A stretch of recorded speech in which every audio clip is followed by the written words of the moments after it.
Hi, I'm Shashank Bhargav, and you're listening to Three Things, the Indian Express news show. In this episode, we talk about Uttar Pradesh's new population balance policy. We also take a quick look at the recent meeting between External Affairs Minister S. Jaishankar and his Chinese counterpart. But first, we talk about COVID-19. Over the past few weeks, India's COVID-19 cases have been steadily declining after the devastating second wave. But at the same time, new concerns have arisen about a possible third wave. This is especially after hundreds, if not thousands of people have recently been traveling to hill stations and tourist spots where they are blatantly violating COVID norms. Along with this, cases in the northeastern states have been on the rise, and India continues to experience a vaccine shortage. To talk about these concerns and what the government plans to do about them, Conan Sheriff, who has been extensively reporting on the coronavirus pandemic for the Indian Express, joins us. So, Conan, over the past few weeks, we have seen people head to hill stations and tourist places like Manali and Mussoorie. We have seen many images of crowds, people packed together, not following COVID protocols, not wearing masks. How worried is the government about this? The government is really worried about this overcrowding at hill stations, especially in Uttarakhand, Himachal, in Darjeeling, Siliguri, and parts of Maharashtra. In fact, in his first cabinet meeting, Prime Minister first agenda on table was the crowd management at these hill stations, and then 2 days later, you had back-to-back meetings with the states. In fact, the police, the DGPs were called in for these meetings, and where the ministry red flagged that what is happening is completely against the COVID protocols. And on Tuesday, Prime Minister for the first time made a public statement about the fact that there has been blatant violation of COVID protocols from the tourist attractions. In fact, the health ministry has termed it as revenge tourism, which means that people are just going because they have been completely being tired of the ferocious second wave and just going and having fun, which is completely against the COVID protocols. And I think the argument in a lot of people's head is that let me enjoy now before the third wave comes. Yeah. This is the exact statement that the Prime Minister made, that people are arguing that they want to enjoy because the third wave will be coming.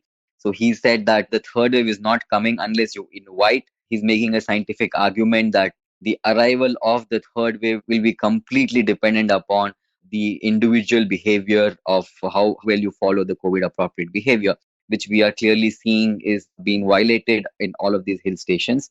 Also, another aspect is that you have a few religious activities that take place in the next few weeks. That also is a big concern. So indirectly, the Prime Minister has said that local administrations should stop anything which has crowds, any event that has overcrowding. So an indirect message has gone to the states that the Kanwar Yatra, which takes off from two of the northern states, has to be called off. But it'll be interesting to see whether Uttar Pradesh will be doing it or not. Right. Uttarakhand has already cancelled it, and now the Supreme Court has taken suo motu cognizance after seeing an Indian Express report and has sought a response from the Uttar Pradesh government because they seem to have started plans for the Kanwar Yatra, right? Yes, of course, yeah. And besides this, has the government given any specific instructions to these states that see a lot of influx of tourists during this season? Yes, on the weekend, they had a very long meeting with the states. The DGPs, the principal health secretaries, and the chief secretaries were summoned through virtual video conferencing. And there were three specific directions that were given. First is the fact that there has to be strict compliance of the COVID appropriate behavior. Here, the role of the police was highlighted. The second is the fact that each of the tourist spots have to have some kind of regulation. For Goa, they spoke in detail about the beaches, that there could be entry of a specific number of people. For Rajasthan, they focused on the forts. For the hill stations, they focused both on the markets as well as the waterfalls and the other attractions. And West Bengal, they spoke about Darjeeling and all of that. So for each state, they've given specific directions on how to regulate in terms of the numbers, how many can actually gather in terms of the area. The third thing is that they have found that there have been completely non-absence of any signages when people actually enter the cities, whether it's the railway stations, your bus stations, or the airports. and the fact that there has been very less RT-PCR testing in these centers. So we really don't know the public health impact of opening up these economic activities. So the states have been asked to do random RT-PCR testing to understand whether an asymptomatic population has actually arrived at these stations and then slowly spreading, because once there is overcrowding, there is intermingling of people, and with the vaccination numbers not significantly high, you will have cases rising if there is no testing and tracking of asymptomatic population. So these are the specific directions that have been given to both the police as well as the local administration. And talking about cases rising, one thing that we have seen is that there has been a surge in a lot of northeastern states. How much is that a cause for concern, and what kind of rise are these states witnessing? So in terms of the surge in Northeast, it's a big concern. Firstly, Northeast, it's not a densely populated region, so you will not have the case numbers that you are seeing maybe in Kerala and Maharashtra, which in fact contributes to almost 50% of the cases. However, in terms of the positivity, which is the most clear indicator of how the spread is in the region, out of the 58 districts which reported positivity, 37 of them were from the Northeast.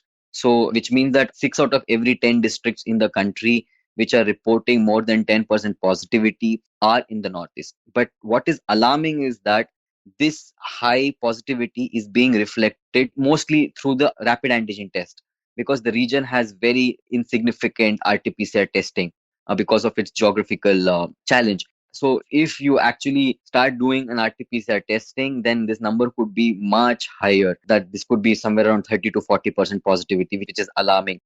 And just talking about the lack of testing, Mizoram, from what we understand, only has one RT-PCR center. Is that right? Yes, you're right. You're right. So all of them, in terms of the percent, this RT-PCR testing, Arunachal is the worst performer. It has just 3% of the testing that has been done so far. In the last 1 week was RT-PCR, so that is really low. And Arunachal Pradesh is also showing an increase in mortality. So that is very crucial to watch out. Another state that also is in a bad condition is Meghalaya and Manipur.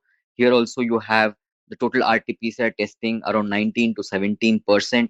So again, this is a problem areas. And the other big problem is the fact that if you have such high positivity rate, then you need to start ramping up the health infrastructure. And most of them don't have that kind of access to quality healthcare. So the government has started telling them that any district which is showing more than 40% occupancy of beds have to start constructing temporary hospitals, because of the fact that we know we don't have that kind of facility in the Northeast. So that is a big problem. So really, Northeast is not just about the numbers, but the fact that the geographical challenges and the surge can be a big cause of concern. And we've seen in the previous wave that the deaths have happened because of non-access to the beds or hospital facilities. So that should not be replicated in this region. So all of these. And the other thing is the fact that oxygen plants are coming up in the Northeast regions. However, you need trained manpower to operate these oxygen plants. So that has also been highlighted, because you are going to see 150 oxygen plants in the region now. So it will be very critical that after these plants come up, you need to have a manpower to actually operate them. The supply has to go smoothly to the hospitals. So that's another big challenge in Northeast that is taking place right now. So right now, Northeast is a big concern, not merely because of number of cases, but the high positivity rate which we are seeing in the region. So, are there any strategic decisions that the center is planning to take regarding these states? Specific states have been given specific instructions in terms of construction of temporary hospitals. That is the first thing.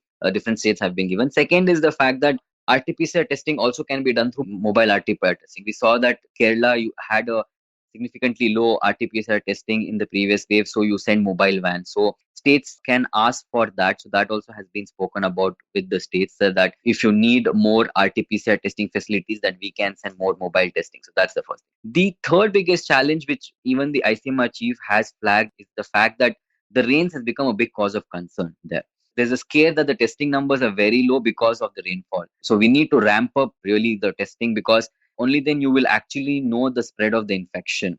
And like although significantly they have a very good first dose vaccination coverage, but the mortality in the 45 plus could be a big concern. So testing is where the focus has to be in these small regions, because we all know that the dominant variant in India is the Delta variant, which is highly transmissible, very infectious, and majority of this population would be asymptomatic. And then the only way to sort of know which is the containment zone is basically through testing. In fact, Assam Chief Minister yesterday said that the number of containment zones that they have done is very high, because only when you have a containment zone, then you can actually sort of do a rapid antigen test, because in a rapid antigen test you have a very high probability of false negatives. So you need to have effective containment to do rapid antigen tests. Okay, so talking about the overall COVID situation in the country, one thing that continues to be a problem is the vaccine shortage.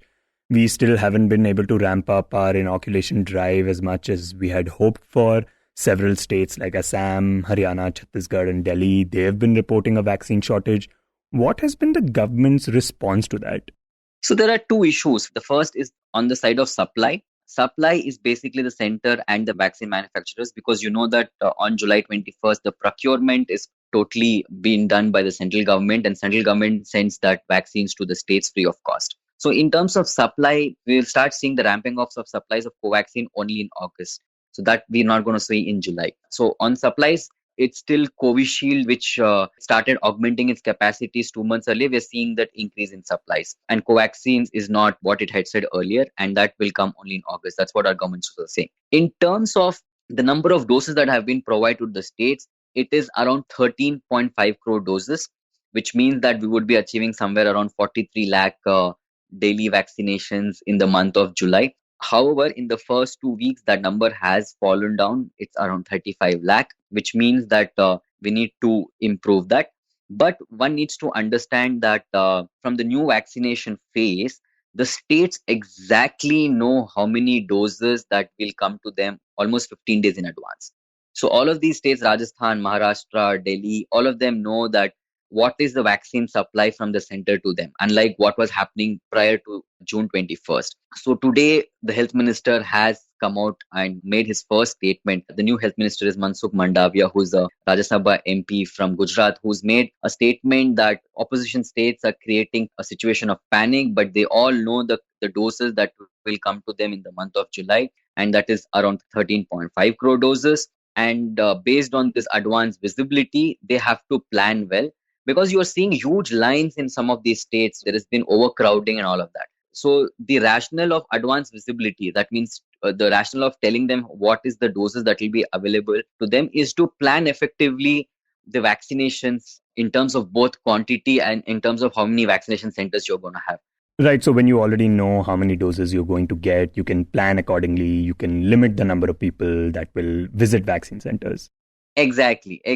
Yeah. The third issue is the fact that when we say that 13.5 crore doses are there, these are constant supplies. So once a vaccine dose is manufactured, let's say from Serum and Bharat Biotech, the batch is sent to Kasaul in Himachal for getting a clearance in terms of the safety, whether it has complied with the safety levels. So that takes time, and then after a clearance is given by the laboratory in Kasaul, then there's a green clearance given to the company, and then the batches are dispatched to the states. So exactly each state knows which batch and what date all of these vaccines are coming. So that has completely been streamlined, because we have a similar universal immunization program parallel running for child immunization. So it's almost this very similar process. So that process, we need to understand that the supply is not like what we have in the pharma industry. Vaccines, it goes, a batch is tested and then it comes back, and then the supply begins to the states. So that is also a thing. So three issues. Firstly, states know in advance what they're receiving for the month of July. Second issue, have we increased our supplies? Honestly, only Covishield has augmented its supplies. Covaxin has not yet, and that will happen only in the month of August. And the third issue, that each state knows when and what time it is receiving, and only after the clearance from Kasauli, the batches, then the doses are sent. But in the coming months, hopefully, we will be seeing another vaccine coming, because biological E-subunit vaccine is going to come very soon, because the government has placed advance orders for that vaccine. It's a very promising vaccine. It's a very promising technology. It's a subunit vaccine. Right, and the vaccine you're talking about is, of course, Corbevax. But what about Russia's Sputnik V? We understand that that is also going to be developed in India. When is that going to enter the supply chain? So the Russian government has, in fact, not just one but multiple manufacturers it has tied up now for manufacturing. Dr. Reddy's was the first, but we have others also. In fact, yesterday Serum has also tied up with the Russian government. But it's too early to say about when the Sputnik vaccine manufacturing with Serum will come, because Serum also has to now produce the Novavax vaccine, which is also a very promising vaccine, which is showing as high as 90% efficacy levels. So technically, Serum will have to produce the Covishield vaccines, Novavax, and then now you also have a deal with Sputnik. So Sputnik, in fact, we will see an increase because there are multiple manufacturers, local manufacturers who will be manufacturing Sputnik. In fact, the Russians are saying that not just it will be manufacturing for domestic purposes, but also India will be exporting Sputnik vaccines. But it's too early right now because India's own demand is very high right now. And according to the affidavit filed by the center before the Supreme Court, the estimated population to be vaccinated is 94 crore, the adult population by the end of this year. So if you even look at the two doses, so it will be around 180 crore doses that have to be made available.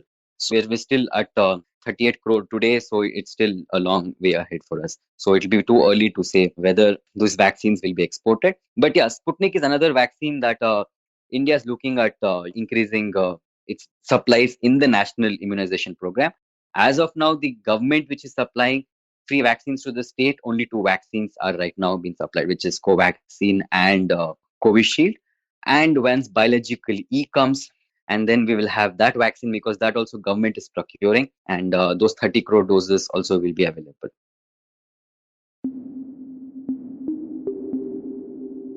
And next, we talk about Uttar Pradesh's population balance policy.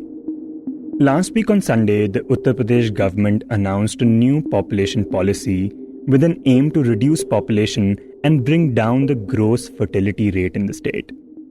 When we spoke to Indian Express's Avanish Mishra about it, he explained that this is actually the second time that the state government has come up with a population policy. Last time it was brought in 2000. And the main aim of that policy was to reduce the gross fertility rate, which is the average number of children a woman would have by the end of her childbearing years.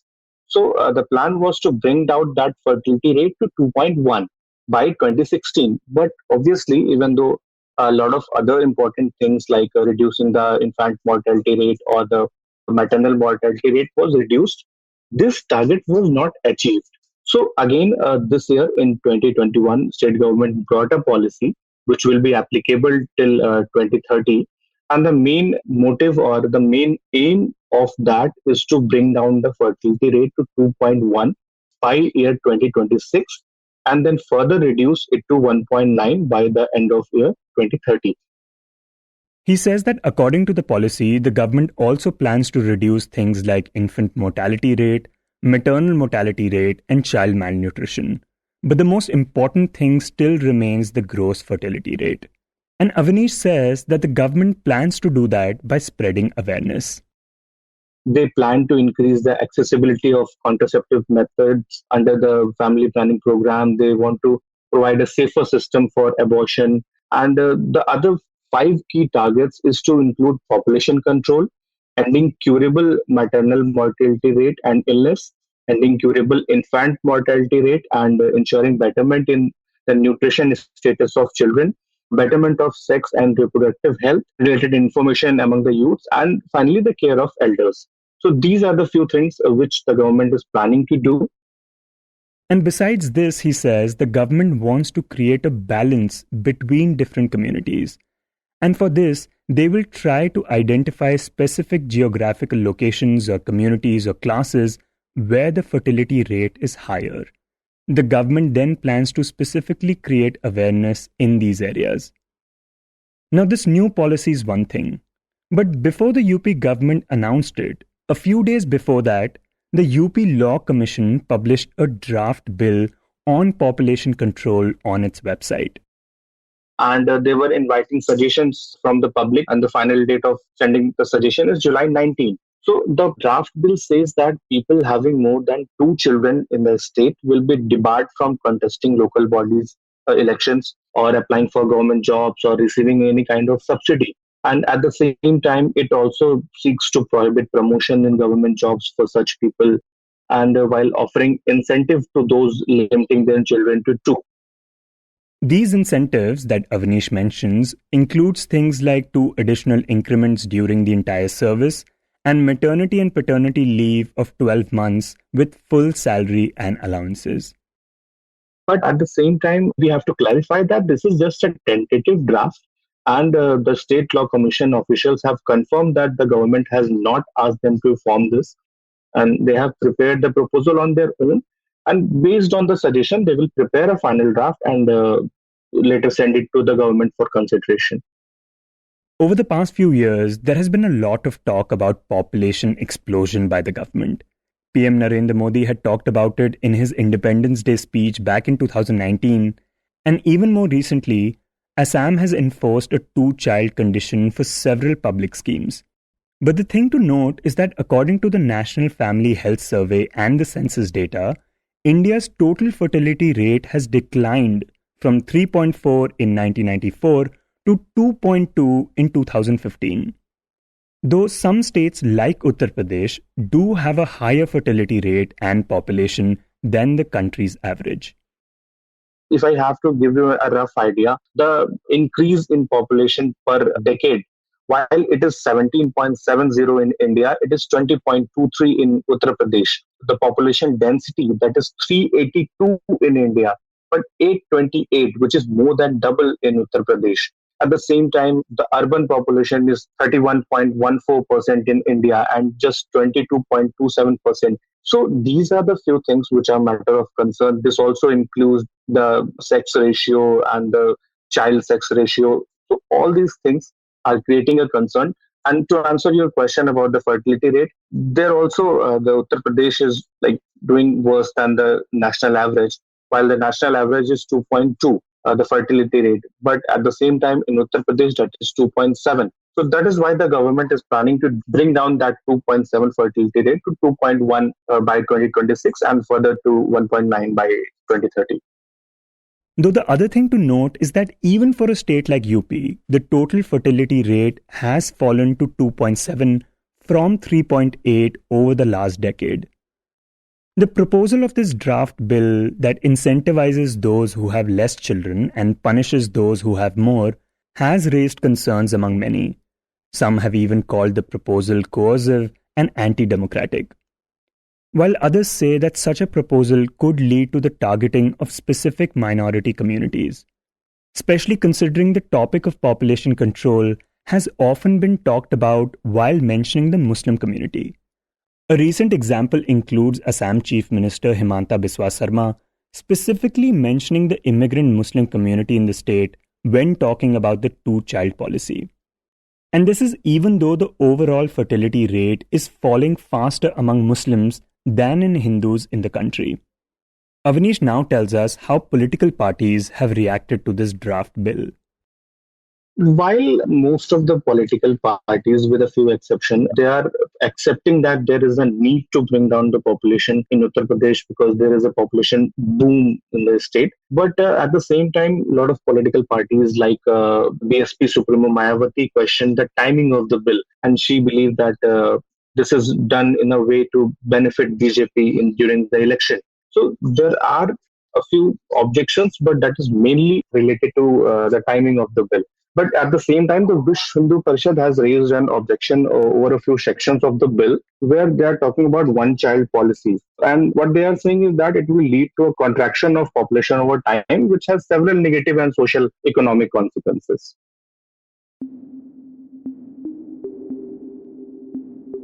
And in the end, we talk about the India-China border issues. It has now been over 1 year and 6 months since the standoff between India and China started along the line of actual control in eastern Ladakh. China has transgressed along at least 4 points on the LAC: Pangong Tso, Depsang, the Galwan Valley area, and Hot Springs. In this backdrop, yesterday External Affairs Minister S. Jaishankar met his Chinese counterpart Wang Yi on the sidelines of the Shanghai Cooperation Organization meeting in Tajikistan. The meeting lasted 1 hour, and together they discussed outstanding issues along the LAC. Jaishankar said he highlighted that unilateral change of status quo is not acceptable to India and that full restoration and maintenance of peace and tranquility in the border areas was essential for the development of bilateral ties. During the meeting, both parties also agreed on convening an early meeting between senior military commanders of India and China. Since last year, multiple rounds of military and diplomatic talks have taken place between the two sides. The status quo, though, has still not been achieved. However, the two sides did complete the withdrawal of troops and weapons from the north and south banks of Pangong Tso Lake in February. Last week, Jaishankar had said that Beijing has not observed agreements on the border issue, which has disturbed the foundation of bilateral ties. You were listening to Three Things by The Indian Express. Today's show was written and produced by me, Shashank Bhargav, and was edited and mixed by Suresh Pawar. If you like the show, then do subscribe to us wherever you get your podcasts. You can also recommend the show to someone you think will like it, share it with a friend or someone in your family. It's the best way for people to get to know about us. You can tweet us at Express Podcasts and write to us at podcasts@indianexpress.com.